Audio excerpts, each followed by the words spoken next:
Hey there, Maricopa. This is Maria Poor. I am one of the Cultural Affairs and Arts Committee members for the City of Maricopa. And here today we have one of our local artists creating one of the beautiful signal box portraits.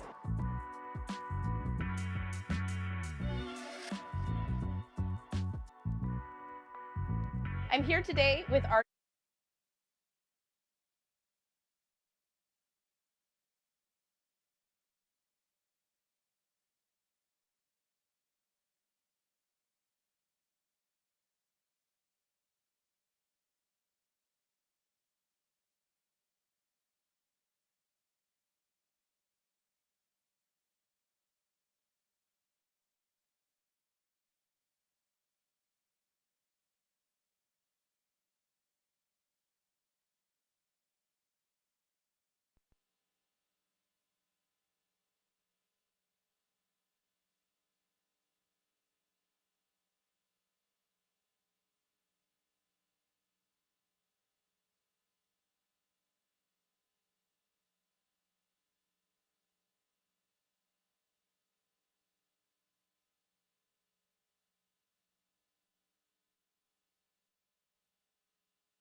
Good evening, all. I'm going to call to order the January 22nd, 2024 meeting of the Maricopa Planning and Zoning Commission. First item on the agenda is our invocation and Pledge of Allegiance. The invocation will be given by Commissioner Irving, and the pledge will be given by Commissioner Singleton. Would everybody who is able please rise? Bow your heads. Dear Father, thank you for another day, and thank you for your many blessings, guidance, strength, and leadership. As we go about our business tonight, dealing with issues for the city, we will always keep your spirit in mind, conduct ourselves accordingly. Be with us, guide us, keep us strong. We ask all this in your name. Amen. Amen. I pledge allegiance to the flag of the United States of America and to the republic for which it stands, one nation, under God, indivisible, with liberty and justice for all. Thank you, Commissioners. Roll call, please. Commissioner Brems, Commissioner Juarez, Vice Chair Robertson, Here. Chair Yoakum, Here. Commissioner Irving, Here. Commissioner Singleton, Here. Commissioner Hughes. Chair Yoakum, we have a quorum. Okay, thank you. Going to open the call to the public. If you wish to speak, please complete a speaker card and submit it to the chairman prior to the start of the meeting. The procedures to follow if you address the commission are: commission requests that you express your ideas in 3 minutes or less and refrain from any personal attacks or derogatory statements about any city employee, a fellow citizen, or anyone else, whether in the audience or not. The chairman will limit discussion whenever he deems such an action appropriate to the proper conduct of the meeting. Okay. Is there anybody? I do have a speaker card with the, here it is. And this speaker would like to talk. He has some concern about Hartman Trails, and we are going to ask if you will please wait until we get to Hartman Trails and start discussing it, okay? Okay. So at this point, we can, is there anyone else who would like to talk about anything at all in the spirit of the call to the public? Okay, seeing none, I will close the call to the public. Next, our minutes. Do I have a motion to approve the minutes as submitted? Motion made by, excuse me, Commissioner Juarez. Second. Second by Commissioner Irving. Any further discussion? If not, all in favor? Aye. Opposed? Okay, motion carries. The next item on the agenda is the election of officers, and we have decided to move that to the end of the agenda. So that's PZ 24-01. We're now going to go to SUB 23-04. The Planning and Zoning Commission shall discuss and take action to approve subdivision case number SUB 23-04, preliminary plat for Hartman Trails, or request for preliminary plat approval to subdivide plus or minus 308 acres of land into 1,037 lots and 105 tracts for a residential subdivision. And this is discussion and action. Do we have our presentation, please? Thank you, Chairman Yoakum. Commissioners, my name is Derek Shearer with the Planning Division, here to present the agenda item 5.2, Hartman Trails, preliminary plat subdivision. This is subdivision case SUB 23-04. This is an application by Alex Caraveo of CVL Consulting for a property located at the southwest corner of North Anderson and West Steen Roads. Sorry, I'm getting a bit of feedback here. I apologize for that. The project area is approximately 308 acres. As you can see on the screen, highlighted in the dashed lines, that is the subject site. This is for a preliminary plat to accommodate 1,037 single-family residential lots. The Hartman Trails pre-plat will have 2 points of access in its initial phase from West Steen Road with emergency access only on West Peters and Knoll Road south of the project site.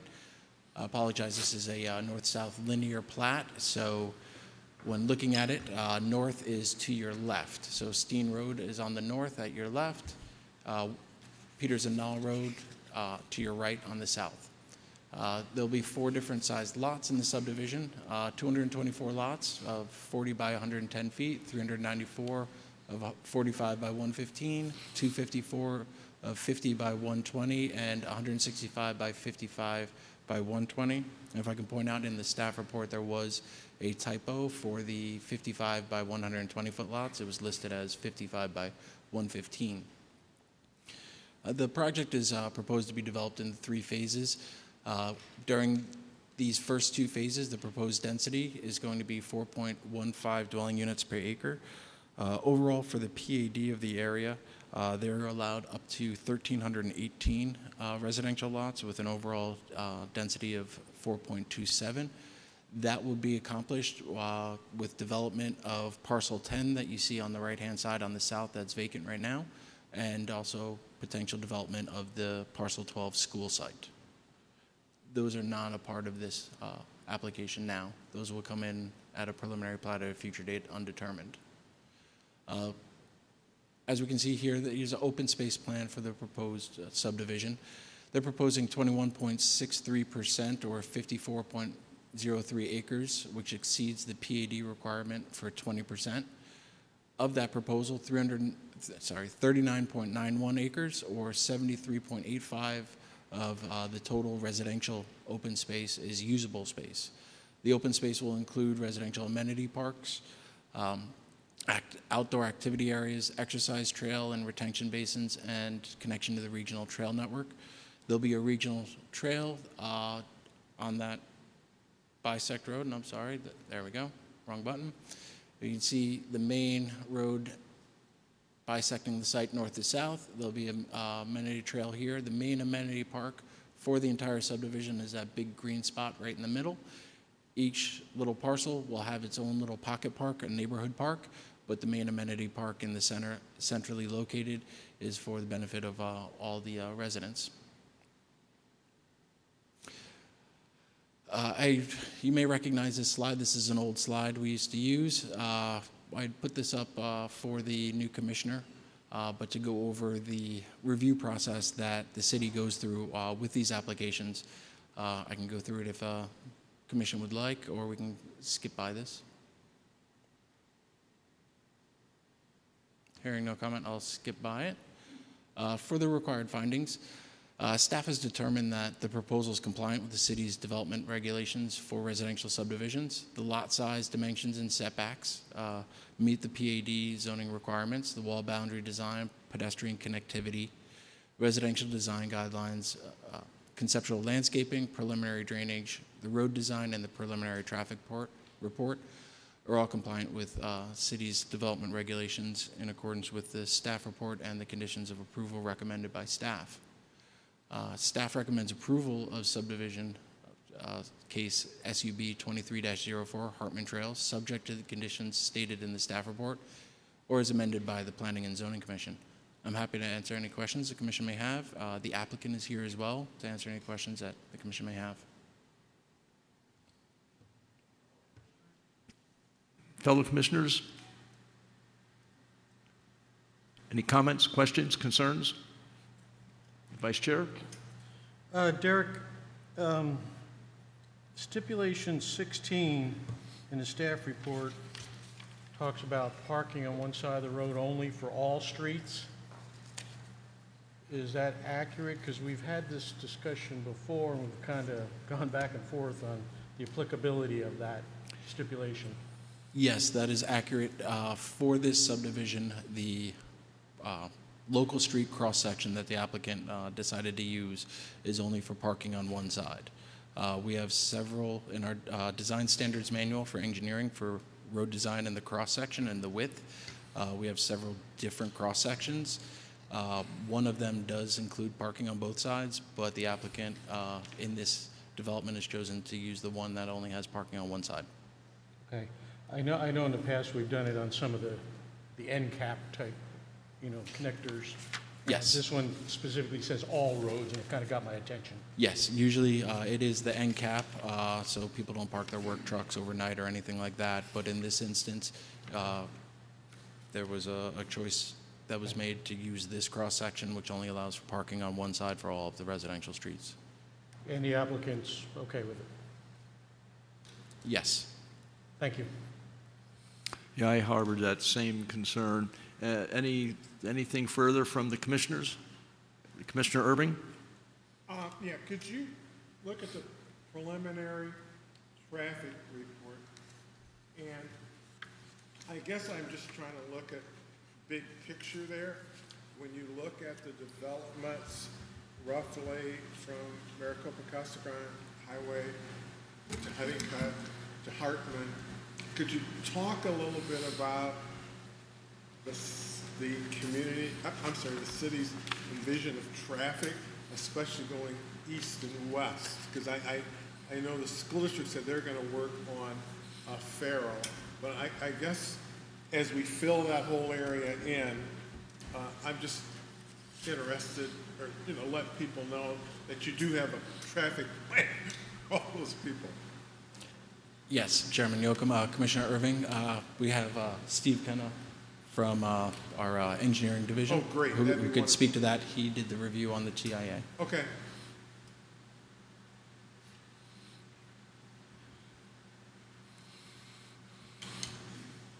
Good evening. So with regards to your question regarding traffic, so as with each of our applications, we require from the applicant a thorough traffic impact analysis or traffic impact study. This study, it's very detailed. It can be a bit convoluted, so to speak, but kind of the gist of it is that they are supposed to examine the intersections within the vicinity of the project, extending beyond just the intersections within the localized development. Some of those intersections included the intersection of Murphy Road and Steen Road, also the intersections of Farrell Road and Murphy Road. It continues further out. There is kind of a line that we do draw. It doesn't go all the way to John Wayne Parkway. However, within the traffic impact analysis, the consultant or the traffic engineer is required to take counts of, so it's literally setting up on site. It's observational. Of course, they may use some tools to help them record, but they do record the traffic movement. That's to record current traffic conditions, but as you can imagine, some of these roads aren't even yet developed. So for example, Steen Road's not even paved right now. Murphy Road is, Hartman Road is, but the traffic impact analysis is very detailed. That's why it typically spans 200 to 300 pages, but it's all very good, useful information. Typically it's structured where at the very beginning of the report, to the ordinary layperson who doesn't want to comb through all the calculations and exhibits, typically at the very front of the report, they'll give you a brief summary of this is what the project is, this is where it is, and these are our recommendations. And so I actually do have in front of me the recommendations for the traffic impact study, but before I go into that, I did want to detail a little bit further that included with the traffic counts is not just the current, so today, 2024, or in this case it was 2023, I'm sure that the consultant was out there. They do project further out into the future.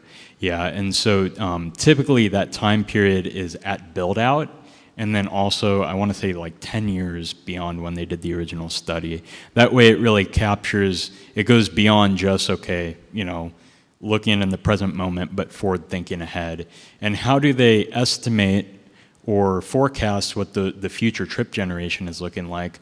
Well, they actually take all the latest and greatest data. So for example, we have other developments in the southeastern corner of town in entitlement right now. And so we do anticipate within the next decade quite a few more homes beyond Hartman Trails going up in this area potentially.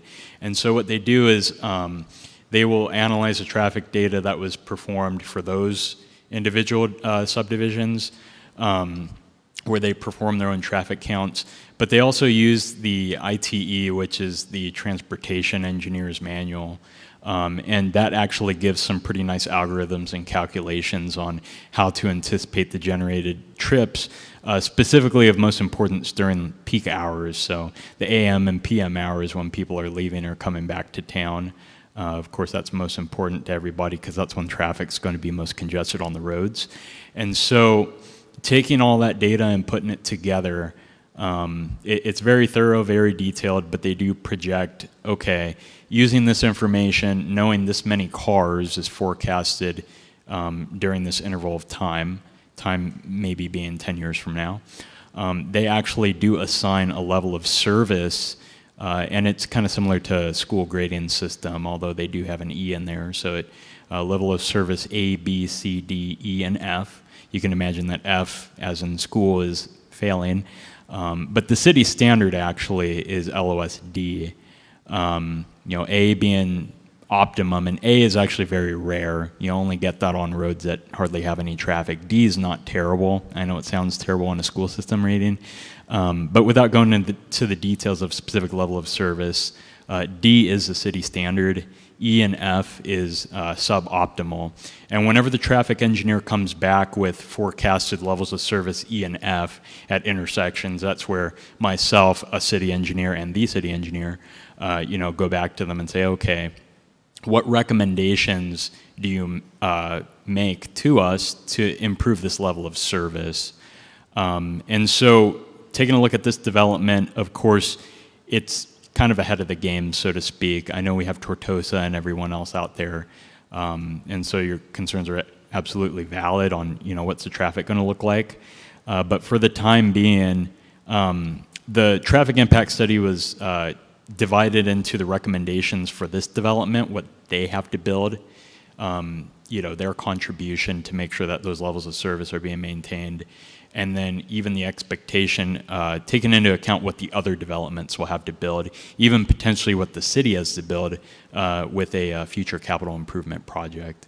And so I would like to briefly just kind of go over some of the traffic stipulations at the city engineer's office, that being myself and the city engineer, made to the applicant, CVL Consultants in this case, for us to approve this application. Most of these are actually taken from the traffic impact study. So, they're based on data and analysis that, these are proven requirements that have to take place, in addition to a couple of other ancillary requirements made by myself and the city engineer. And so because this development is located east of Murphy Road, and Steen and Peters and Knoll Road, as an example, aren't quite developed, the International Fire Code, not going on a tangent here, but the reason that we require two separate and distinct access points is because it's not only a city code, which is an adoption of the International Fire Code, but the International Fire Code actually requires that once you get to, I believe the number is 30 households, you need two separate and distinct points of access, so coming from two separate directions. And so the only plausible access points for this subdivision would be Steen Road to the north and Peters and Knoll to the south. And so in spite of if this subdivision wants to, in their application, they implied that they want to build in 3 phases. For the first phase, which would constitute more than 30 households, they would still need those two separate and distinct access points. And so 2 of the requirements or transportation stipulations that the city engineer is making is that they construct an interim fully paved 2-lane extension of West Steen Road from the western boundary of the project and everything contiguous or abutting the project to the north, extending all the way to North Murphy Road, which is the nearest paved road. Also constructing a 2-lane all-weather road access from the southern part of the property, again contiguous or abutting the southern boundary of the property, to North Murphy Road to the west. I know I've done a lot of talking. Do you guys have any further questions beyond what I've said? I'm just very impressed just to let people know that there is a plan, and you've outlined it very, very well, that you have taken into consideration not just this development, but the whole full. You've done a great job. You've answered. Thank you, sir. My concern that you have a plan. And this being my first planning and zoning committee meeting, I've been told before by the planning and zoning manager that he's been wanting to get me out here to be able to explain this. So, thank you very much. That was very, very well. you're welcome. Commissioners, any further questions, concerns? If not, I do have a speaker card, so we'll entertain the call to the public on this particular issue. I'm looking for Mr. Scott Cole, please. Mr. Cole, welcome. Thank you. Good evening, Chairman, Commissioners. I'm Scott Cole, and I own the 200 acres contiguous and directly east of the Hartman Trails project. And I just wanted to point out a couple things. We've been working both projects or both pieces of land for a year or so on issues of common interest like the traffic, the hydrology, the drainage, and all of those matters. And the Hartman Trails folks have been just great to work with. So they're, from my perspective, they're a very good neighbor. The main thing, though, is I just wanted you to know that I fully support this preliminary plat, and I'd be happy to see it passed. Thank you. Thank you for your comments, Mr. Cole. Anybody else want to respond, call to the public on this particular issue? If not, I'm going to close the call to the public on this issue. Anything further from the commissioners? I think we're ready to, I'm sorry, Commissioner Irving? I got ahead of you. I was going to move approval. Okay. We have a motion to approve by Commissioner Irving. Do we have a second? Second. Okay. Second. We have a second. Is there any further discussion? If not, all in favor? Aye. Opposed? Motion carries. Good job. Thank you very much. Thank you, Commissioners. Let's move to item 5.3, CUP 23-02, public hearing. The Planning and Zoning Commission shall discuss and take action on a request for a conditional use permit application for a new 64-foot tall stealth wireless facility to be operated by Sun State Towers and Verizon Wireless. The site is generally located northeast of the intersection of Rancho El Dorado Parkway and North Santa Rosa Drive within the Rancho El Dorado subdivision. This is discussion in action. We have a report here from staff, please. Thank you. Good evening, Chair Yoakum, members of the Commission. I'm Alexander Bosworth, planner here with the City of Maricopa. And tonight we have conditional use permit CUP 23-02 for Verizon Wireless Stealth Tower. The site is located within the Duke Golf Course in the Rancho El Dorado subdivision, just off of Rancho El Dorado Parkway there. Access to the site will be from Rancho El Dorado Parkway to the south, that main entrance to the golf course. The site in the project includes a 64-foot tall stealth cell tower facility with a ground enclosure featuring an 8-foot tall decorative wall. The ground enclosure, if I'm not mistaken, is about 1,300 square feet in size, and the tower itself will be able to accommodate for 2 additional co-locations in the future for other carriers.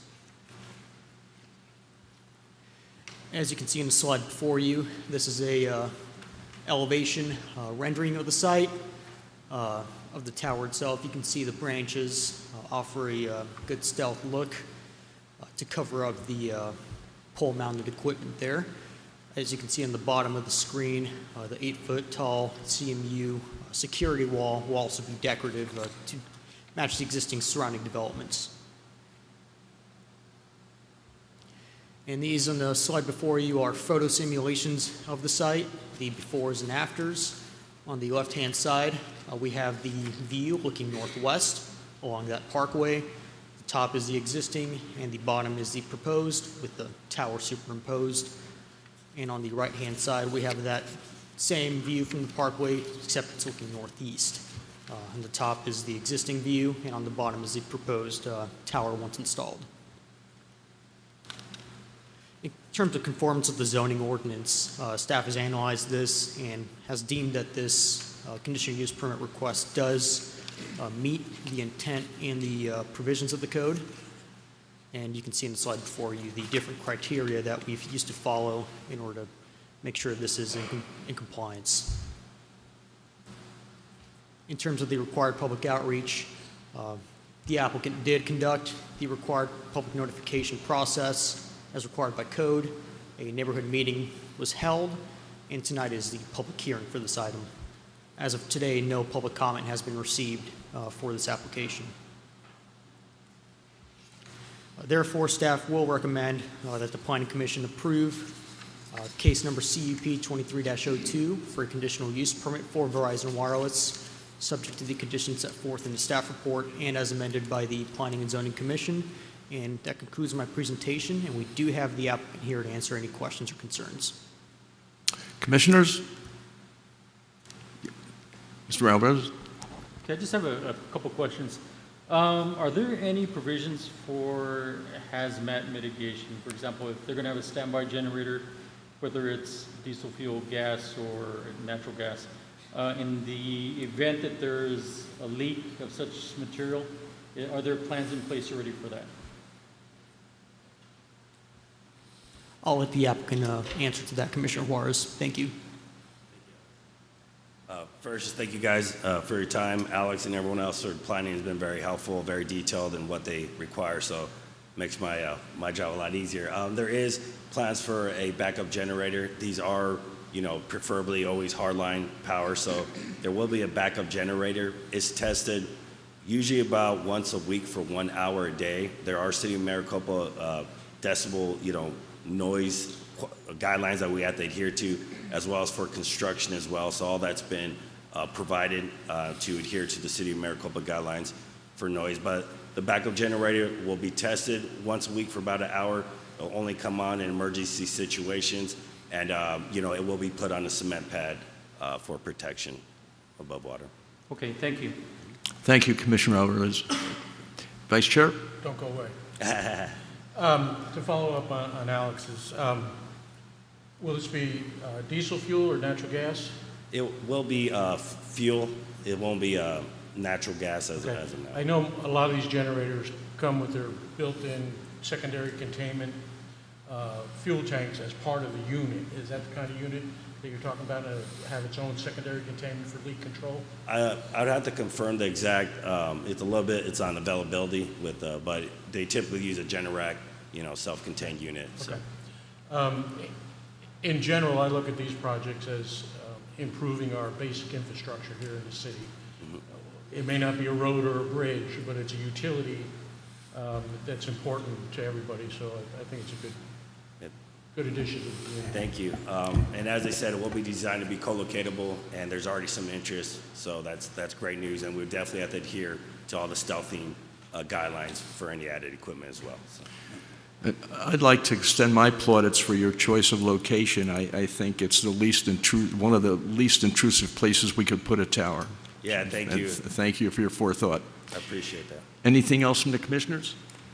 Public hearing. Yep. Well, we have the public hearing, but we're still open. So, is there anybody from the audience that would like to come up and make any comments on this particular issue? If not, I'm going to close the public hearing. And if we have no further input or questions on part of the commissioners, I think we're ready for a motion. Motion to approve. Okay, Vice Chair has made a motion to approve. Do we have a second? Second. Okay. Vice Chair Juarez has seconded the motion. Is there any further discussion? Seeing no further discussion, all in favor? Aye. Aye. Opposed? Motion carries. Next item, 5.4, DRP 23-12, Planning Commission update.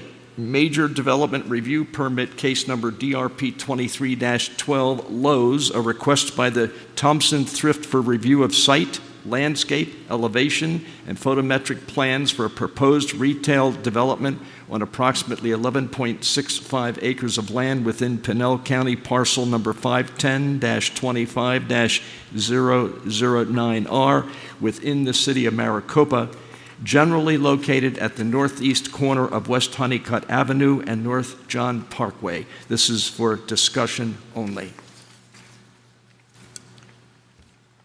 Thank you, Commissioners. Derek Shearer again to present the Lowe's Southbridge Marketplace, DRP 23-12. The applicant is Andrew Wilson, Cedar Creek Incorporated. They're the engineers for the project. There's been a change in the last few days of the project manager, so Andrew Wilson will be carrying this forward. Thank you. Location, northeast corner of the West Honeycutt Avenue, as you can see on the vicinity map there, highlighted in yellow, is the site. It's approximately 11.65 acres, and this is for the review of the site, landscape, elevation plans for the proposed retail development. On the right, I know it's a little hard to see and there's a lot of detail. This is in the Commissioner's packet. This is the proposed site plan for the new Lowe's.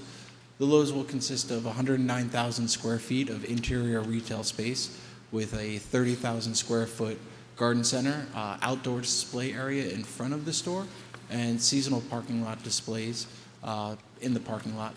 The areas for the seasonal displays have not been indicated yet. The project will be providing 358 parking spaces. These parking spaces will be open to the public, and there'll be on-site and off-site perimeter landscaping.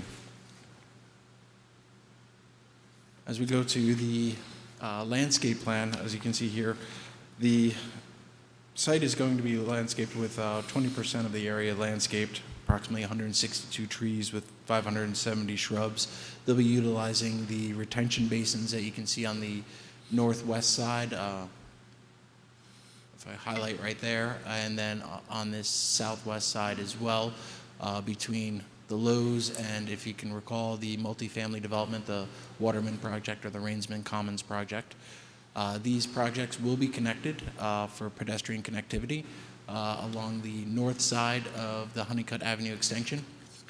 Honeycutt Avenue extension is only planned to have a sidewalk along its total perimeter on the south side due to the geometry of this site and the area available on the north side of the Honeycutt extension. There won't be any sidewalk. So in lieu of that, the applicant will be constructing a sidewalk on the south side of this basin that I'm highlighting. I know you can't see this, and the people from home can't see this, but it'll be going up the backside here, crossing over down through this island, and then connecting to the storefront. From the storefront, pedestrian access will continue to the northwest all the way up to the proposed commercial development, and then also over to John Wayne Parkway. So we do have a good bit of vehicular and pedestrian connection for this development, and then also the future commercial developments that'll be surrounding it. Here we can see architectural elevations and renderings. This is the first submittal of this project. This is still under review. The first review was completed. Second submittal was submitted this week. City staff is currently reviewing it. We try and present to you the latest and greatest as we move through this process, so you have the most accurate information here. This elevation will have slight tweaks to it, but in general, the majority of it is locked down, and same with the site plan. So what we are looking at here is probably about 95% of what is ultimately, if and when approved, will be developed. This front side of the Lowe's, this is what will be facing the North Honeycutt Avenue extension. This rear side will be facing the railroad tracks. And here we have the side elevations. On the top, the left elevation, that elevation will be facing the future commercial to the northwest of the site. And the bottom one, the right elevation, that's what will be facing the multifamily housing. There'll be slight changes to this right elevation, while more spacing of the columns. The applicant has put in some of the trees and shrubs to give a better sense of what the development will look like from the multifamily, but there's significantly more landscaping. If I can go back to the landscape plan. As you can see here, between the multifamily and the site, we have a large drainage basin, and this barrier right here, I'm calling it a barrier, fully landscaped, shielding the cars from view from the multifamily.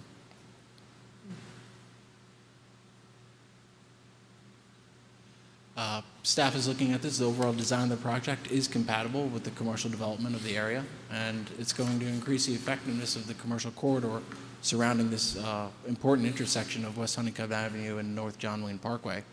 The proposal is appropriate for the functioning of this site. The elevations and color combinations are well integrated and complementary, and the proposal will meet all requirements outlined in the zoning ordinance prior to approval.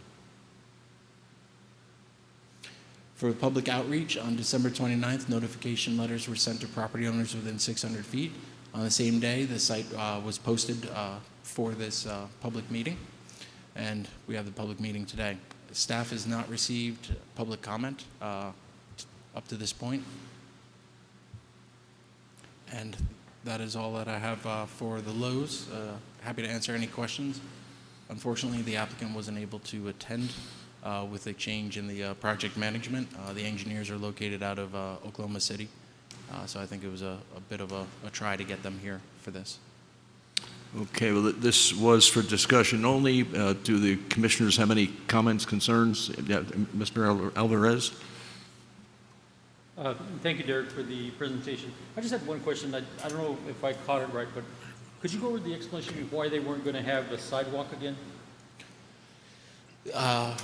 For the Honeycutt Avenue extension, the sidewalk is only going to be on this south side. The narrowness of these landscape strips here, it would either be sidewalk or landscaping. And with this, through the city and discussions, city's developing sidewalk on the south, but not on the north side. Also, this intersection here is basically a Y intersection, and having the sidewalk come up and then possible any mid-block connections. This mid-block connection is not going to be there. There's going to be a connection over here, and there's also a connection within the multifamily to the south. Really, if anyone from the multifamily wants to come to the site, they'll follow that north sidewalk to the front of the store and then connect over, or they'll use the south side. And the south side here at this intersection, there will be the full crosswalk going across here, going into development that's to the northwest. Okay. So my other question was going to be, since they're not going to be building a sidewalk there, is that abnormal with businesses doing things like this? And is there a potential hazard for not having a sidewalk there? The first part, no, it's not very typical for the developments, the commercial developments we have in the city, but in this instance, it's a bit of a unique situation with the extension of the road. In most developments, the road is either there already and they just build the sidewalk in front of them and they're charged with those improvements.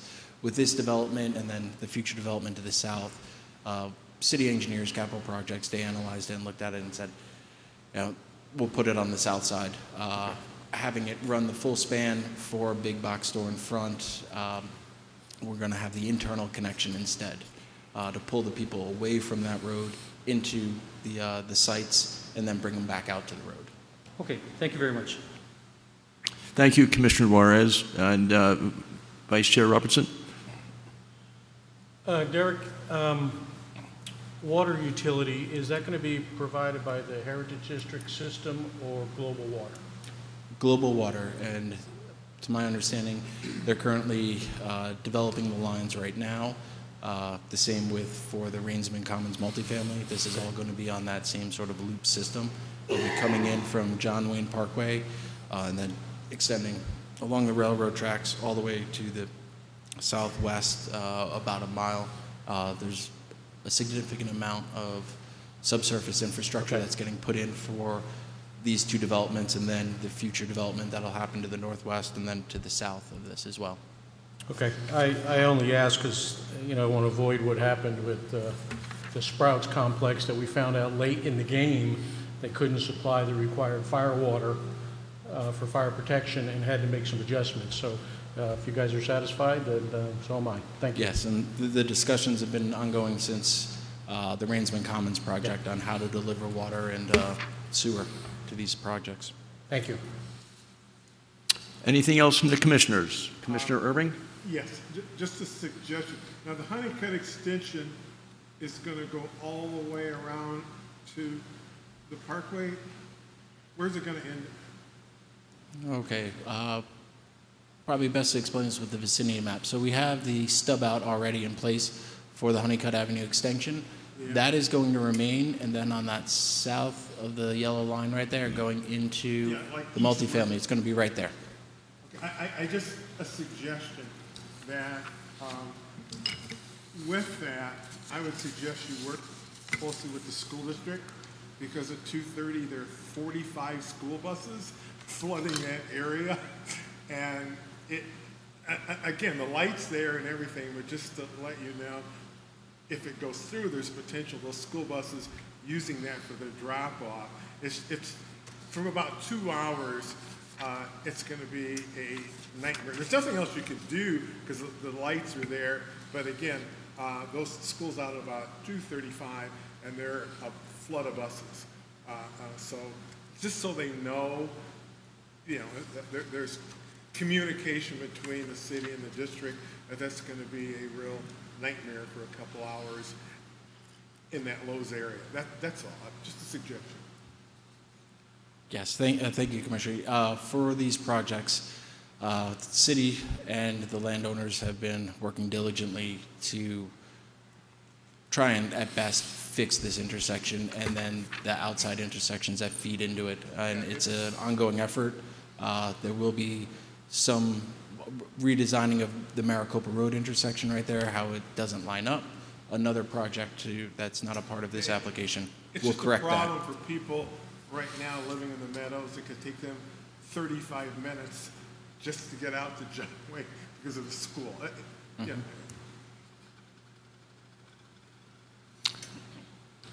Anything further?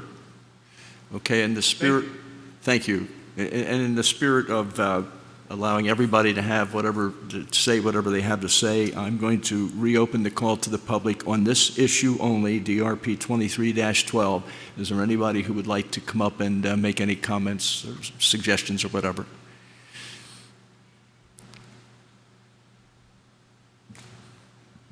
Would you state your name and...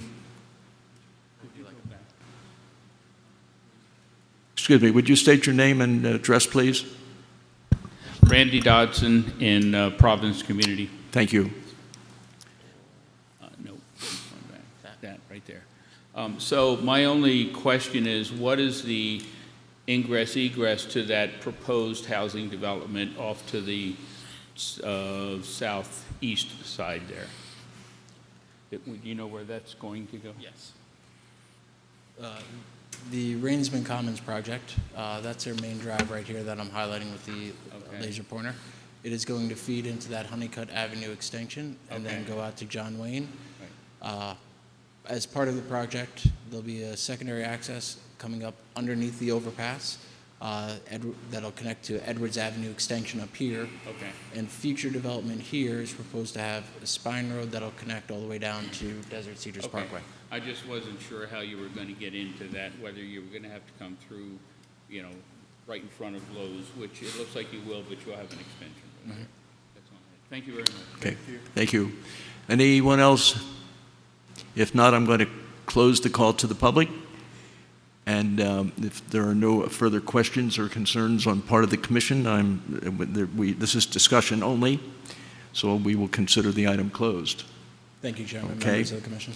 Moving along to 5.1 PZ 24-01, election of officers, discussion and possible action to elect a chairman and vice chairman for the Planning Commission for 2024. This is for discussion and action. For the benefit of the commission, I just want to let you guys know that Chair Yoakum did ask me if he had a conflict because he is the current chair and has interest in continuing. I told him no, this is a process, so I've asked him to continue to oversee the elections. Thank you, Tina. I appreciate that. Okay, let's begin then with does anyone have a nomination for the chair? I would like to nominate Bill Robertson for chair. Okay, Bill Robertson's name has been put in as a nominee. Do we have a second? We have a second by, excuse me, Commissioner Juarez. Okay, are there any other nominees? I would like to nominate Ted Yoakum for the chair. Okay, do we have a second? You can second. Am I allowed to second that? Yeah. Well, so be it. You know, it's second your own nomination. You are allowed to second. Well, I want to avoid conflict of interest. As you know, I'm very sensitive about that. I really am. Okay. So are there any other nominations? Any other nominations? We'll consider the nominations closed then. Okay. We have two candidates put in nomination, Ted Yoakum and Bill Richardson. Robert, I'm sorry, and I think we'll vote. Sorry, what did I say? I'm sorry. Former governor. Let's have a roll call vote. Is that okay? Roll call vote. Sure. Okay, let's start with. So are you just asking them to say the name of who they voted for? Yes. Okay. Did you want anybody to have a chance to explain? Oh, well, yeah, that's something. I'm sorry. I'm getting ahead of myself. I had decided that I was going to give each of the candidates 3 minutes to say whatever they want about themselves or about the city or about whatever. I have no comments. No comments? I have a few comments here. I've been in Maricopa for the last 18 years, and in 2009, I was retired. I didn't know what to do with myself, so I went to this thing called the Maricopa Citizens Leadership Academy, which was 8 weeks at that time rather than 4 weeks. And it kind of sparked my interest in doing more for the city.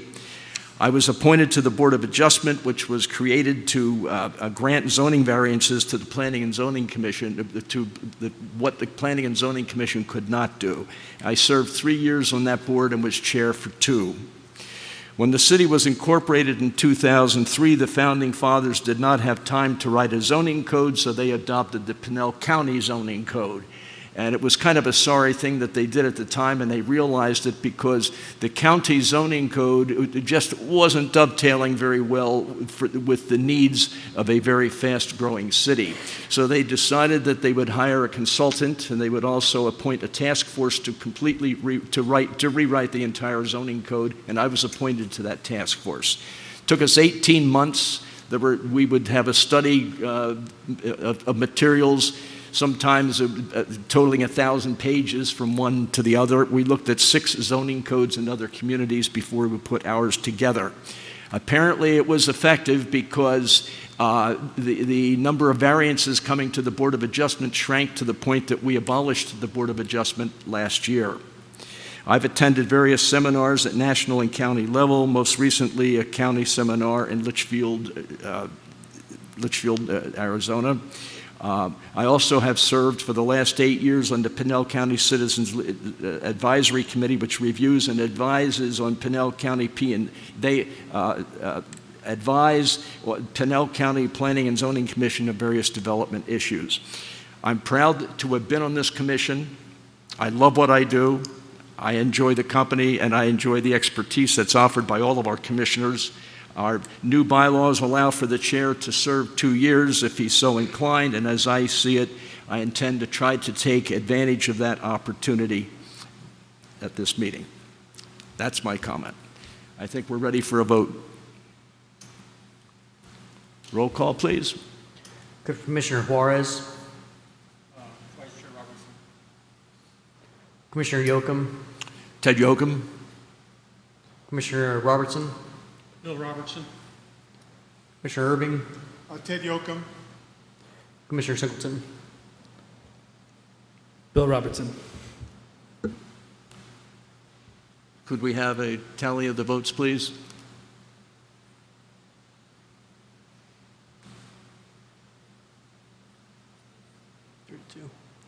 It's 3-2. Commissioner Robertson is the new chair. Okay. Congratulations. You're my mentor. Let's move to the vice chair. Any nominations? I would like to nominate Alfonso Juarez III. Okay. I'd like to nominate James Singleton. First, with the nomination of Alfonso, we need a second.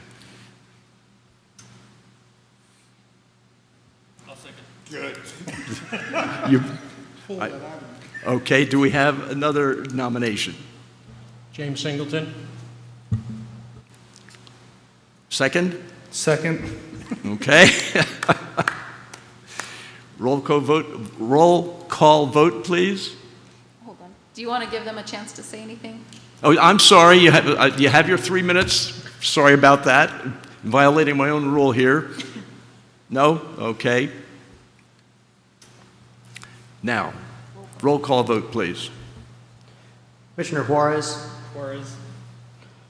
Vice Chair Robertson, Singleton.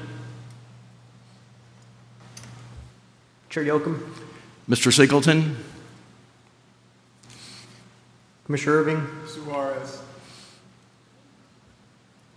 Commissioner Singleton. Singleton.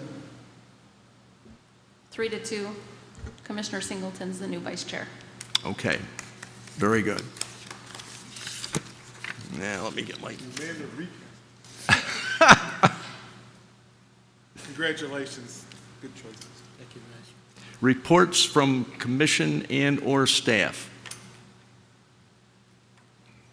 I think, should I be giving... We're so close, I would just... Okay. Okay, number 6, reports from commission and or staff. Yeah, thank you, Chairman Yoakum, Vice Chair, members of the commission. Our next Planning Commission meeting is going to be February 26th. We don't have anything tracking for the first meeting, so I feel pretty confident that we'll be able to load up an agenda on. In March, we've got the TAC meeting coming.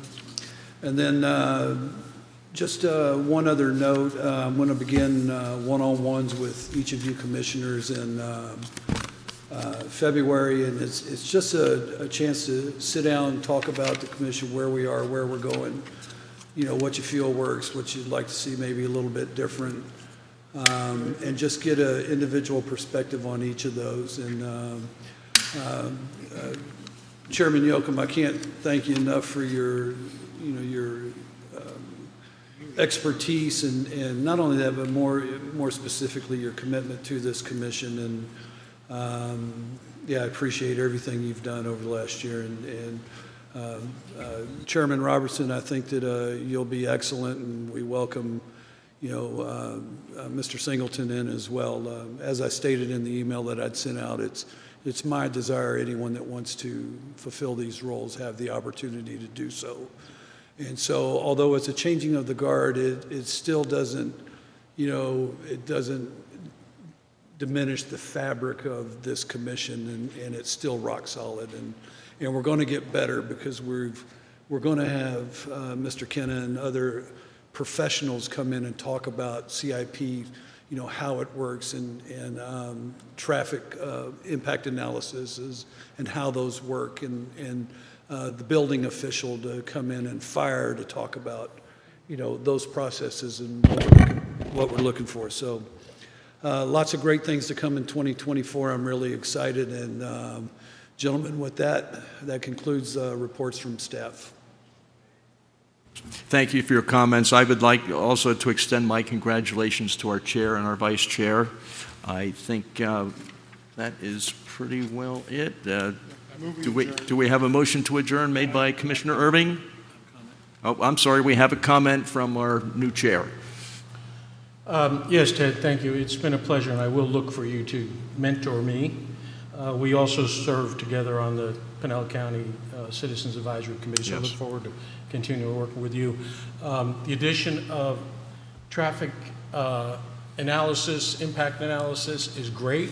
It's always a big discussion from the public, And frankly, it's hard for us to understand 400 pages sometimes. So having a brief on some of these bigger projects at least is pretty important, and it was very understandable and concise, so I appreciate that. Looking forward to that to continue, and I look forward to working with James. And James, I won't be here for the first meeting next month.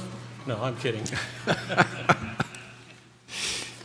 Thank you, Mr. Chairman. I also want to acknowledge the excellent work that this commission does. I think the city is very, very lucky to have the caliber of commissioners and leadership, and I look forward to working with you. I know we had a motion to close. Do we have a second? Second. Okay, all in favor? Aye. Okay, we are adjourned.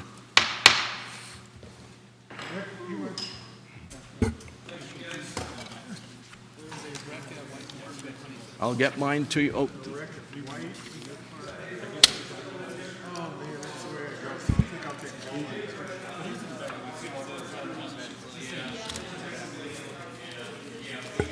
It was Commissioner Hughes that got in that wreck on the corner. Oh, really? Shook up, but he's okay. I was going to say that's the first